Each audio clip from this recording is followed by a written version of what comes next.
Subscribe कीजिए 10th class गणित channel को और बेल आइकन को दबाइए लेटेस्ट वीडियो देखने के लिए। हेलो फ्रेंड्स, चलिए आज हम उदाहरण नंबर 10 और 11 दो उदाहरण इस वीडियो में हल करेंगे। पीछे वाली वीडियो में मैंने आपको उदाहरण नंबर 9 तक कंप्लीट बता दिए हैं। अगर वो वीडियो आपको देखनी है तो इस वीडियो की डिस्क्रिप्शन में आपको प्लेलिस्ट का लिंक मिल जाएगा, उस पर क्लिक करके आप पीछे वाली सभी वीडियो देख सकते हैं। तो चलिए हम उदाहरण नंबर 10 है उसे हल करते हैं। इसमें दिया गया है कि व्यास 1 सेंटीमीटर वाली 8 सेमी लंबी तांबे की एक छड़ को एक समान मोटाई वाले 18 मीटर लंबे एक तार के रूप में खींचा जाता है। तो तार की मोटाई क्या होगी? इसका कहने का मतलब ये है कि एक हमारे पास में छड़ है और वो तांबे की छड़ है जो कि एक ठोस है। तो उसका व्यास दिया गया है 1 सेंटीमीटर और उसकी लंबाई है वो 8 सेंटीमीटर, यानी कि ये बनेगी एक बेलन के जैसी। अब वो छड़ है तांबे की, उसको इस तरह से, जैसे ये छड़ है तो इसको इस तरह से खींचा जाता है, खींच के एक तार बनाया जाता है। वो तार भी क्या है? ठोस है। तो तार बनाएंगे तो उस तार की जो लंबाई है वो 18 मीटर दी गई है। 18 मीटर लंबे एक तार के रूप में खींचा जाता है। तो तार की लंबाई 18 मीटर होगी और उस तार की मोटाई क्या है, यानी उसका व्यास क्या है, वो हमें ज्ञात करना है। तो पहले देखिए, अब ये जो तांबे की जो छड़ है वो एक बेलन के जैसी बनेगी। तो मैं यहाँ पर एक बेलन के जैसी एक छड़ बनाते हैं हम इस तरह से। ये हमने एक बेलनाकार छड़ बना दी, ये तांबे की छड़ है और ये क्या है? ठोस है। इस तरह से ये ठोस है, यानी कि पूरी भरी हुई है, अंदर से खोखले नहीं है। तो इसका जो व्यास है वो 1 सेंटीमीटर, यानी यहाँ से यहाँ तक ये व्यास है वो 1 सेंटीमीटर दिया गया है। और इसकी लंबाई का मतलब इसकी ऊंचाई हो गई 8 सेंटीमीटर। तो यहाँ से ये इसकी लंबाई कह सकते हैं या इसको ऊंचाई कह सकते हैं। तो इसकी ऊंचाई है वो 8 सेंटीमीटर है। अब इस छड़ को 18 मीटर लंबे एक तार के रूप में खींचा जाता है, यानी कि इससे एक तार बनाया जाता है जिसकी लंबाई कितनी होगी? 18। अब हमें पता है कि जब ये छड़ है इसको अगर खींच दे तो तार क्या है? इससे पतला ही बनेगा। तो हम एक तार बनाते हैं यहाँ पर। अब ये हम ये मान लेते हैं तार है वो काफ़ी लंबा बनेगा, 18 मीटर बनेगा। तो इस तरह से अब जो तार है वो भी एक बेलन के जैसा ही होगा, बेलनाकार। तो इसके जो व्यास है, यहाँ से ये जो व्यास है वो तो हमें ज्ञात करना है, यानी इसकी मोटाई। और इसकी जो लंबाई है वो हमें दी गई है 18 मीटर। ये हमें 18 मीटर दी गई है। अब यहाँ पर दोनों ही बेलन हैं तो हम ये जानते हैं कि जब एक बेलन से दूसरा बेलन बनाया जाता है, या ऐसा कह सकते हैं ये जो छड़ है इस छड़ से 18 मीटर लंबा एक तार बनाया जाता है। तो जितना मटेरियल इस छड़ के अंदर लगा हुआ था उतना ही मटेरियल 18 मीटर तार के अंदर है, यानी कि इसके आयतन में कोई फर्क नहीं पड़ेगा, क्योंकि एक चीज से जब दूसरी चीज बनाती है तो उसके आयतन में कोई फर्क नहीं पड़ता। इसका मतलब दोनों बेलन का आयतन बराबर है। तो यहाँ पर ये जो व्यास है वो 1 सेंटीमीटर है, तो इसकी त्रिज्या कितनी हो जाएगी? त्रिज्या बराबर 1/2 सेंटीमीटर, यानी त्रिज्या क्या होगी? इसकी आधी होगी। इसमें ऊंचाई है, इसको हम h1 मान लेते हैं और इसके ऊंचाई को हम h2 मान लेते हैं।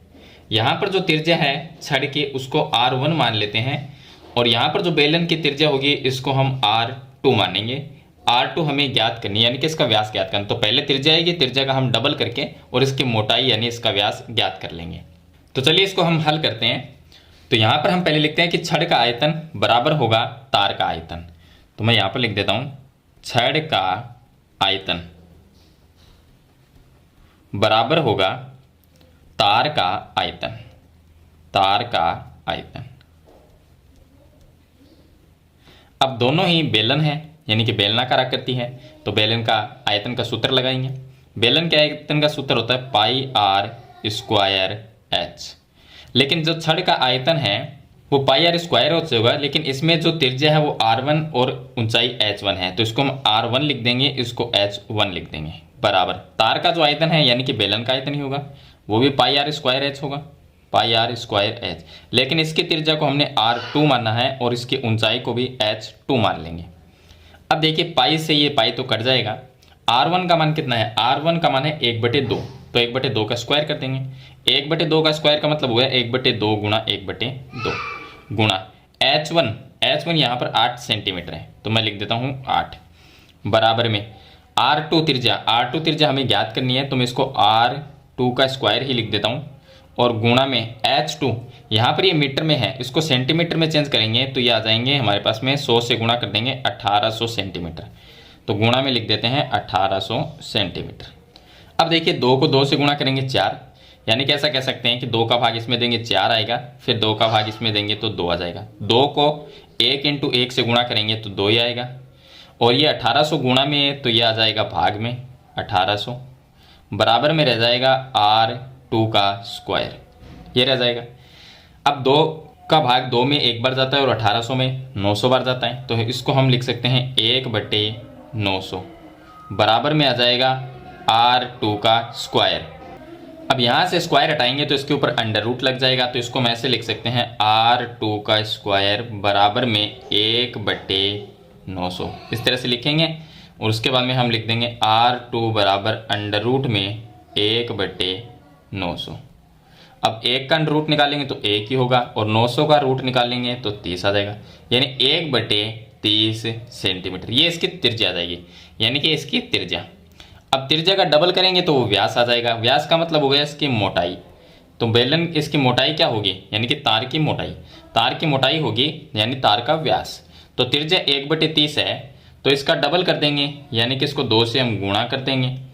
2 से गुणा करना है आपको, क्योंकि त्रिज्या का डबल होता है। तो 2 से गुणा करेंगे, 2 का इसमें भाग देंगे, 15 बार जाएगा, तो 1/15 सेंटीमीटर ये आ जाएगी तार की मोटाई। अगर आप इसमें 1 में 15 का भाग दो तो ये आ जाएगा लगभग 0.0666, इस तरह से लगभग आ जाएगा। तो ये इसका आंसर आ जाएगा। तो इस तरह से आपको उदाहरण नंबर जो 10 है वो आपको हल करना है। मेरे ख्याल से आपको ये समझ में आ गया होगा। चलिए इसके बाद में हम उदाहरण नंबर 11 को हल करते हैं। अब देखिए इसका उदाहरण नंबर 11 है। इसमें लिखा है कि पानी से पूरी भरी हुई एक अर्धगोलाकार टंकी है। टंकी कैसी है, अर्धगोलाकार। तो हम यहाँ पर एक अर्धगोला बना लेते हैं इस तरह से। यहाँ पर हम अर्धगोला बना लेंगे। अर्धगोलाकार हमारे पास में एक टंकी है जो पानी से भरी हुई है। तो यहाँ पर ये पानी से भरी हुई है। अब इस टंकी से देखिए अर्धगोलाकार टंकी को एक पाइप द्वारा 3/4/7 लीटर प्रति सेकंड की दर से खाली किया जाता है। तो ये टंकी है वो खाली हो रही है एक पाइप से। किस स्पीड से खाली हो रही है, तो ये हो रही है 3/4/7 लीटर प्रति सेकंड से खाली हो रही है। अब इसको थोड़ा सरल करके लिखे तो 7 तेरी 21 और 4 हो जाएंगे 25, 25/4 लीटर प्रति सेकंड। इस स्पीड से ये खाली हो रही है। यदि टंकी का व्यास है 3 मीटर, अब ये टंकी है तो इसका ये व्यास होगा, यहाँ से यहाँ तक ये इसका व्यास होगा, और व्यास इसका दिया गया है 3 मीटर। तो इसकी त्रिज्या क्या आ जाएगी, त्रिज्या बराबर 3/2 मीटर, ये इसकी त्रिज्या आ जाएगी। तो वह कितने समय में आधी खाली हो जाएगी। अब इसके अंदर पानी भरा हुआ है और इसको कितने समय में ये आधी खाली हो जाएगी, इसका मतलब इसका आधा आयतन निकालना है। तो आधा आयतन हम निकालेंगे, उसके बाद ही हम ये बता सकते हैं कि कितने समय में, उसके बाद में इसका समय निकालना होगा। तो कितने समय में ये आधी खाली हो जाएगी।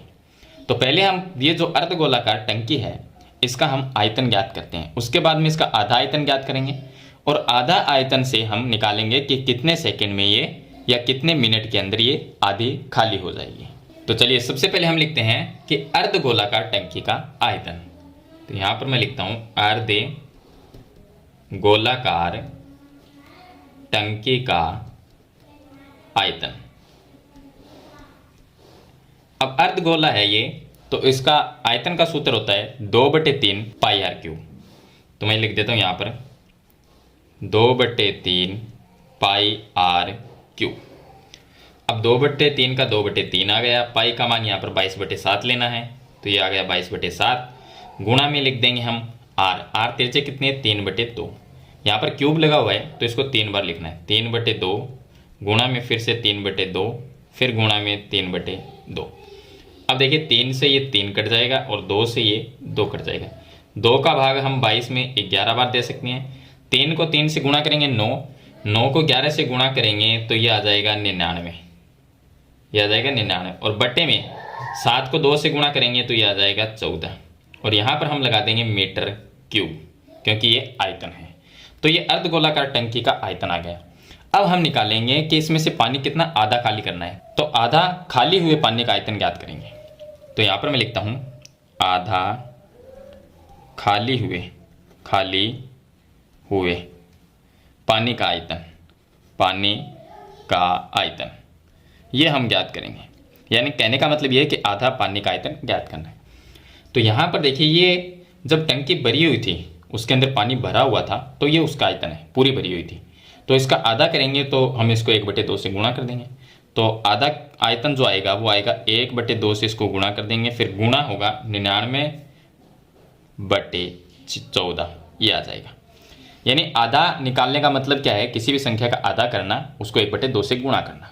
तो आधा खाली हुए पानी का आयतन कैसे ज्ञात करेंगे, ये पूरे जब टंकी भरी हुई थी तो उसका आयतन है। आधा पानी का आयतन कैसे निकालना है, 1/2 से गुणा कर देंगे। तो 99 को 1 से गुणा करेंगे 99, और 14 को 2 से गुणा करेंगे 28 मीटर क्यूब।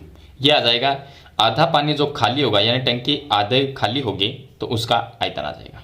अब इसको हम लीटर में चेंज करते हैं, क्योंकि यहाँ पर जो पानी है वो 25/4 लीटर पर सेकेंड से खाली हो रहा है। तो यहाँ पर इसको लीटर में चेंज कर, और लीटर में चेंज करने के लिए हम इसको 1000 से गुणा कर देंगे। तो इसको 1000 से गुणा करेंगे तो ये आ जाएगा 99/28 गुणा 1000। इससे गुणा करेंगे तो ये आ जाएगा 99,000, और इसके बट्टे में आ जाएगा 28। अब ये लीटर में आ जाएगा, ये हो गया लीटर। इतना पानी है वो टंकी से खाली हुई, यानी कि आधा पानी खाली हो गया। तो आधा कितना है, 99,000/28 लीटर पानी है। अब हम ये ज्ञात करेंगे कि ये जो पानी खाली हुआ है ये कितने समय में खाली हुआ है। तो यहाँ पर हमें दिया गया है कि 25/4 लीटर जो पानी है वो 1 सेकेंड में खाली होता है। तो मैं यहाँ पर लिखता हूँ कि 25 यहाँ पर 7 है, 25/7 लीटर पानी खाली होने में लगा समय। यानी 25/7 लीटर पानी खाली होता है तो उसमें समय कितना लगता है, समय लगता है उसमें 1 सेकेंड का, 1 सेकेंड का समय लगता है। अब अगर 1 लीटर पानी खाली होता है, 1 लीटर पानी खाली होता है तो उसमें कितना समय लगेगा, तो 1 बट्टे में आ जाएगा 25/7, तो 25 यहाँ पर रह जाएगा, 7 ऊपर चला जाएगा, तो ये आ जाएगा 7/25, इसका उल्टा हो जाएगा। तो इतना सेकेंड यानी इतना समय लगता है। अब जो पानी खाली हुआ है वो हमारे पास में 99,000/28 लीटर पानी है। ये इसको खाली होने में कितना समय लगेगा, तो यहाँ पर हम लिखते हैं 99,000/28 लीटर पानी को खाली होने में लगा समय। तो वो ज्ञात करेंगे। तो 7/25 है, इसको गुणा कर देंगे 99,000/28 से। तो 7 का भाग इसके अंदर जाएगा 4 बार, और 25 का भाग इसके अंदर जाएगा 3,960 बार। आप इसको भाग करके देख सकते हैं। तो यहाँ पर जो उत्तर आएगा हमारा वो आ जाएगा 3,960/4। अगर मैं इसके अंदर 4 का भाग देता हूँ तो यहाँ पर 39 में 4 का भाग जाएगा 9 बार, 9 चौक 36, फिर से ये 36 हो जाएगा तो 9 बार जाएगा और 0, यानी इतना सेकंड में 990 सेकंड के अंदर ये जो पानी है वो खाली हो जाएगा, यानी कि टंकी आधी खाली हो जाएगी। अब इस सेकंड को हम मिनट में चेंज करते हैं। तो मिनट में चेंज करने के लिए 990 में हम 60 का भाग दे देंगे, क्योंकि 1 मिनट में 60 सेकंड होते हैं। तो यहाँ पर हम भाग दे देंगे, तो 990/60। अब 0 से कट गया 0, तो ये आ जाएगा 16.5 मिनट। तो ये टंकी आधी खाली होने में कितना समय लेगी, 16.5 मिनट लेगी, और 16.5 मिनट में ये टंकी आधी खाली हो जाएगी। तो इस तरह से ये जो समय है वो आपको इसमें ज्ञात करना है। मेरे ख्याल से ये उदाहरण नंबर 10 और 11 दोनों उदाहरण आपको समझ में आ गए होंगे। फिर भी आपका कोई सवाल या सुझाव है तो मुझे कमेंट बॉक्स में ज़रूर लिखना। आज की वीडियो में बस इतना ही। मिलते हैं एक नई वीडियो के साथ, तब तक के लिए थैंक यू।